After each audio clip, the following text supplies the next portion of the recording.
A soberba parece ser uma doença que vem contaminando ao longo da história muitas pessoas que vivem dentro do caminho da fé.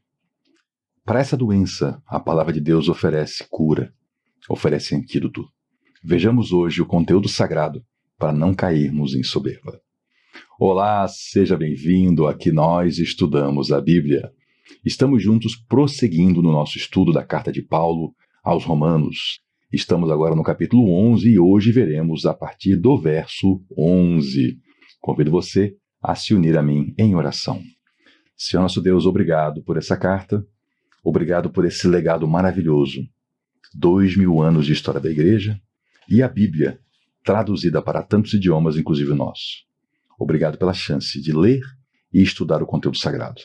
Nos ensina a verdade, Senhor, e assim oramos em nome de Jesus. Amém. Diga também o seu amém. Nunca esqueça disso. Vamos então acompanhar aqui o conteúdo da palavra do Senhor. Paulo aqui vem discorrendo sobre as questões de Israel e o povo que não era de Israel, os gentios, também sobre o endurecimento das pessoas, endurecimento de coração, né? Daqueles que decidem não obedecer ao Senhor. E eu lhe apresentei no vídeo anterior o perigo que isso representa também para cristãos que caem nesse tipo de erro. E agora Paulo vai tratar com um outro problema também muito sério: arrogância, soberba. E aí ele vem, novamente eu pergunto, porque ele vem fazendo perguntas, né? Paulo, como grande professor que é, ele fez essa carta, uma carta muito incomum em seu tamanho para a época, né? E ele usa várias formas didáticas, ele usa comparações, ele usa perguntas e respostas na forma também de uma diatribe, que eu já lhe expliquei, né, que é uma forma bem típica de Paulo, onde ele apresenta o argumento e ele já apresenta o contra-argumento mais óbvio dos seus opositores, e aí ele traz a resposta, então, para conciliar as pessoas na verdade da fé. E ele vinha fazendo perguntas, né? Ele perguntou no começo do capítulo 11 se Deus tinha rejeitado o seu povo, ele respondeu que não, e explicou e provou. E agora ele pergunta novamente, agora sobre o povo de Israel. Por acaso eles tropeçaram para ficar caídos? Quer dizer, o tropeço que eles deram foi para um estado de permanência de Israel enquanto nação ser rejeitado e ficar para sempre fora do caminho do Senhor? É esse o significado da pergunta, tá? É o propósito do tropeço. Esse tropeço vai ter efeitos permanentes? Paulo perguntou isso há 2000 anos atrás. Eu vou conectar isso com conteúdos da Igreja do Senhor hoje, mas daqui a pouquinho. Primeiro eu tenho que lhe explicar o texto. Novamente ele responde: de maneira nenhuma. Ao contrário, não só o tropeço deles não é para uma queda permanente de Israel, como ainda muito pelo contrário. Por causa da transgressão deles, veio a salvação para os gentios, para provocar ciúme em Israel. Paulo tem uma perspectiva da expansão do Evangelho bastante interessante. O Evangelho foi dado primeiro a Israel. Jesus falou isso, ele disse: eu vim em primeiro lugar, para as ovelhas perdidas da casa de Israel. O Evangelho veio primeiro lá em Israel. E depois houve uma expansão para o mundo não judaico, o mundo dos gentios.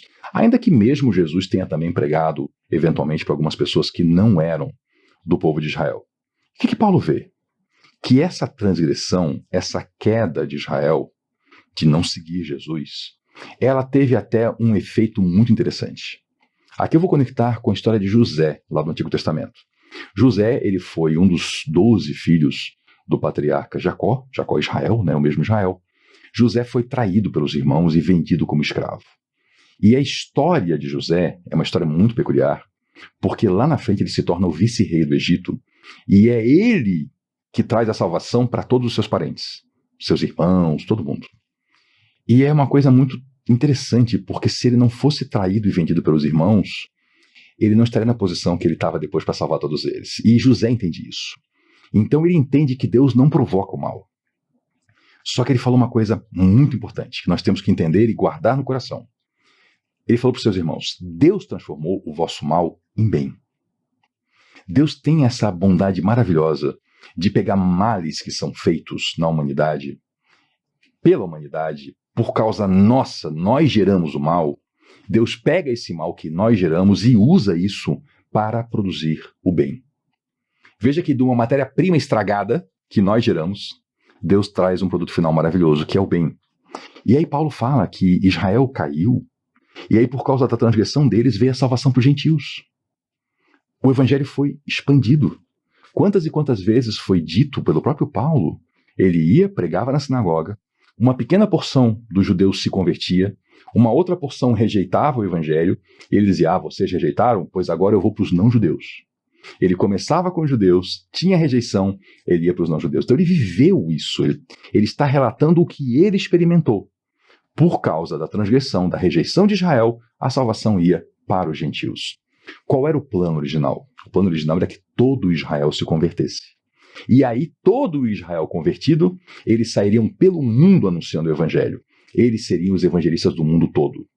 De fato, foram os judeus os primeiros evangelistas. Só que logo na primeira geração de cristãos, muitos gentios se juntaram a eles também no evangelismo, pela falta de evangelistas judeus. O Senhor Jesus falou que quando um escriba, um mestre da lei, se converte, ele é como alguém que tira do seu tesouro coisas novas e coisas antigas. Era o caso de Paulo. Paulo tinha pleno conhecimento da lei e da tradição de Israel. Então, ele convertido, ele tinha as coisas novas do evangelho e as antigas, também de Israel. Era diferente quando um grego, por exemplo, se convertia. Ele não tinha as coisas antigas. Então, ele era importantíssimo, sim, mas essa primeira geração de judeus foi fundamental para a formação da igreja, de uma igreja saudável.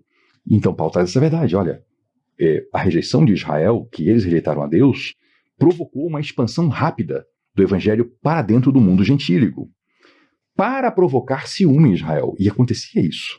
O pessoal de Israel ficava enciumado quando percebia que Paulo, um fariseu, um mestre da lei, um homem assim, um nobre em Israel, ele ia para os gentios para anunciar a Cristo, o Messias de Israel. Ou seja, gente que não era povo de Israel e estava seguindo o Messias de Israel. E isso provocava ciúmes no povo de Israel. Mas, eu vou daqui a pouco falar da igreja hoje, calma, eu vou chegar lá. Mas, se a transgressão deles, do povo de Israel, significa a riqueza para o mundo, porque aí o evangelho se expandiu, e o seu fracasso, o fracasso deles, Israel, em aceitar o Messias, é uma riqueza para os não-judeus, quanto mais significa a sua plenitude. Agora eu vou fazer um corte, vou vir para os dias de hoje para depois retomar para essa época. Sim, está acontecendo novamente, como foi lá no princípio da igreja, voltou a acontecer, claro que pontualmente sempre aconteceu na história, mas agora em grandes grupos. Voltou a acontecer o quê? Conversões de judeus a Cristo. Cada vez mais existem judeus tradicionais entendendo a palavra do Senhor entregue no Novo Testamento. E aí eu conecto aqui com a pergunta de Paulo. Se a queda deles, lá atrás, significou uma expansão do evangelho para nós, imagine quanto melhor será para todos quando eles vão se convertendo. É muito interessante, eu já tive a oportunidade de fazer isso, de aprender um pouquinho de um rabino cristão. Rabino cristão é uma joia. É o escriba, é o mestre da lei que se converte e tira do seu tesouro as coisas novas e velhas. Porque eles trazem a tradição do judaísmo e o estudo deles da lei. E aí eles têm o evangelho, eles têm também Jesus Cristo. E eles enriquecem tanto a igreja. Tanto, tanto, tanto, tanto. Muita coisa que você aprende aqui nesse canal, eu aprendi de estudar rabinos cristãos. Eles são já uma bênção para a igreja. Só que ainda não é a plenitude deles. Isso é apenas o começo desse grande movimento que, à medida que chegar o tempo do fim e a volta de Jesus Cristo, aí sim virá a plenitude deles. Veja, já vai sendo riqueza para a igreja, já vai sendo riqueza para os gentios que somos nós, a conversão de Israel. Quanto mais será a sua plenitude. Esse tema que eu toquei agora, da volta de Jesus, eu sei que muitos de vocês estão interessados, alguns às vezes comentam aqui no canal. Esse é um tema que nós estudaremos. Nós estudaremos dentro do texto sagrado. Eu não pretendo abrir aqui uma jornada só de escatologia bíblica. Escatologia é o estudo dos tempos do fim. mas eu vou apresentando dentro do texto sagrado. Nós estudamos isso, por exemplo, pela primeira vez, quando chegamos no capítulo 24 de Mateus, onde o Senhor Jesus falava sobre a volta dele. Estudamos isso nos evangelhos, estudamos isso também nas pinceladas que vimos em Atos, e estudaremos nas cartas, sim. Estudaremos muito no livro das Revelações, que nós conhecemos como Apocalipse. A palavra Apocalipse em grego quer dizer revelação, não quer dizer fim. E também estudaremos quando formos para o Gênesis. O Antigo Testamento tem muita profecia para o fim, Ezequiel, Isaías, profeta Daniel, sim, estudaremos. É muito conteúdo e é muito importante que a gente tenha a perspectiva correta sobre esse material. Mas agora a gente volta para cá. E Paulo fala assim, ei, eu estou falando a vocês, gentios. Visto que sou apóstolo para os gentios, eu exalto meu ministério. Paulo, ele vivia essa dupla bênção de ser um fariseu, um mestre da lei, um judeu, um homem da tribo de Benjamim, mas ter o chamado dele para fora de Israel. O chamado dele era para levar o evangelho a outras nações. Então ele falava, ei, eu sou apóstolo para os gentios, estou aqui, e por isso eu exalto o meu ministério, na esperança de que de alguma forma eu possa provocar ciúme em meu próprio povo e salvar alguns deles. Essa história que eu lhe falei, que a gente viu tantas vezes em Atos, né? Paulo chegando, pregando ali numa sinagoga, e aí havia uma conversão de alguns, rejeição de outros. Ele partia então para pregar aos gentios, e aí havia acaloradas discussões, né? E Paulo continuava exaltando esse ministério entre os gentios, né? Fazendo esse ministério ser notório. E ele fala aqui, ele conta aqui praticamente um segredo para nós, que uma das razões dele ser tão ativo era a esperança dele de provocar ciúme no próprio povo dele, o povo de Israel, para que eles viessem também para andar junto com o Messias. Paulo ele tem um amor pelo seu povo e um amor por todo mundo muito grande. Paulo é um grande exemplo para nós. A gente tem que aprender até nessas pequenas expressões que ele solta para a gente e ver como ele estava sempre disposto a anunciar a Cristo e usar maneiras diferentes para que o evangelho fosse levado aos corações dos seres humanos. E aí Paulo aqui, ele traz de novo o argumento, né, da saída de Israel e da volta de Israel. Pois se a rejeição deles é reconciliação do mundo, o que será a sua aceitação se não vida dentre os mortos? Olha como Paulo vê e ele bota uma palavra, uma expressão de força na salvação do povo de Israel. Ora, a rejeição deles, né, eles rejeitaram o Messias e, portanto, foram rejeitados. Se isso é salvação, é reconciliação para o mundo, ou seja, nós que não somos judeus fomos reconciliados com Cristo, então o que vai ser a aceitação deles? Quando eles aceitarem a Cristo, que já estão aceitando, e quando, por consequência, forem aceitos também, se não vida dentre os mortos. Paulo está dizendo, a saída deles foi o quê? A reconciliação.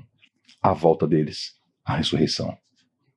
Olha como Paulo põe importância no ministério dos judeus que nós ainda veremos. E que perda que tem muitos cristãos que dizem bobeiras, dizendo assim, Israel já era, Israel agora é a igreja, não tem mais nada para eles. Bobeira. Falta de leitura da Bíblia. Gente que fala assim, não, nós não temos nada a ver com isso, nós não somos judeus, e o judaísmo já acabou para Deus. Eu já ouvi isso. Bobeira. O que nós precisamos entender é que Deus é fiel. Quando Deus chamou o seu amigo Abraão e deu promessas para ele, e quando Deus deu promessas para outros de seus amigos, Deus cumpre suas promessas. Deus cumpre. E o povo de Israel foi chamado para ser bênção por toda a terra.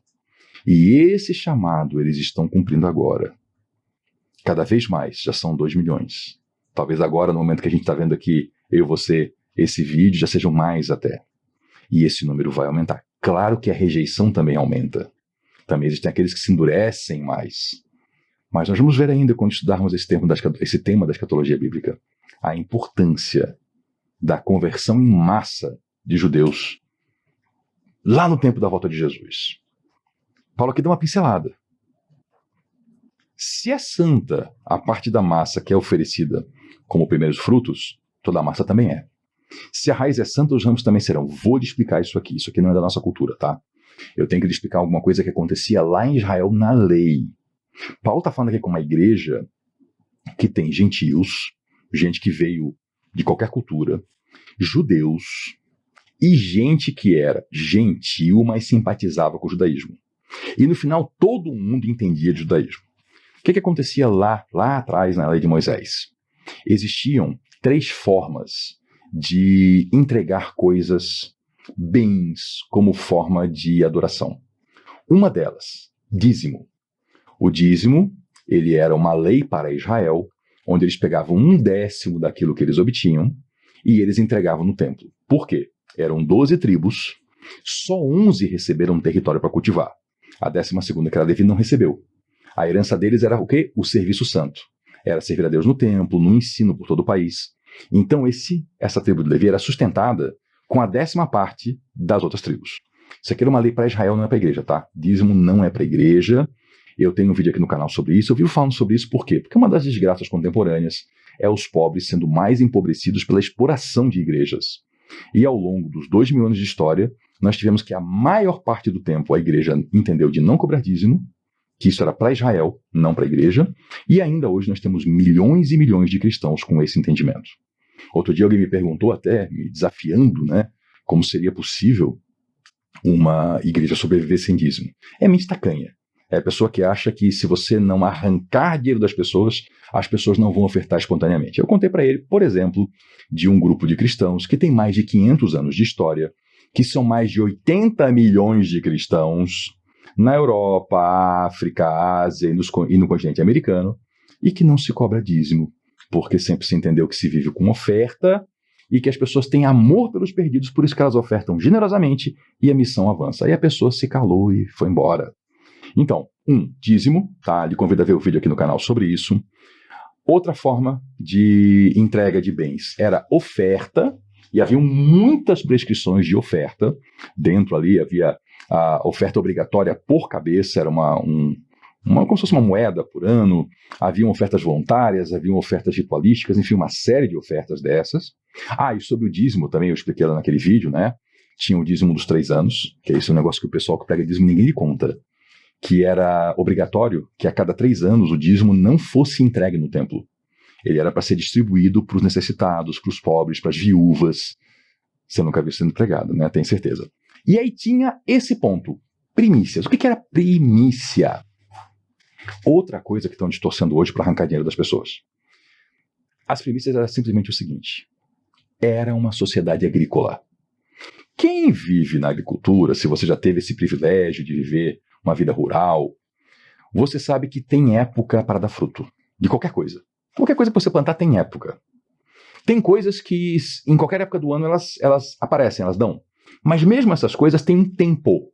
Você planta, semeia ou planta muda, do que seja, e você sabe que existe um tempo até chegar os frutos. O que acontece? Um pouquinho antes, aparecem alguns frutos fora de época. Aparecem os primeiros. Esses frutos, eles eram recolhidos e entregues como primícias ao sacerdote. E quando era cereais, às vezes até mesmo quando aqui se fazia uma massa, né? Se fazia algo para ofertar já na forma de alimento pronto, de pães. Por isso que Paulo fala isso e pergunta se a parte da massa que é oferecida como primeiros frutos, como primícias, ela é santa, a massa toda também é. Olha, isso aqui é simbólico. As primícias são um símbolo de toda a colheita que vier depois. Se a raiz é santa, os ramos também serão. Então ele está falando aqui uma questão de causa e consequência, uma coisa que leva para outra. Então, se Israel é o princípio da fé cristã, porque Jesus era judeu, nós somos o resultado. E não podemos achar que com isso a raiz está rejeitada. Mas a gente vai ver mais sobre isso no nosso próximo encontro. Muito obrigado pela sua companhia, pela sua atenção. Nos vemos na próxima. Até lá.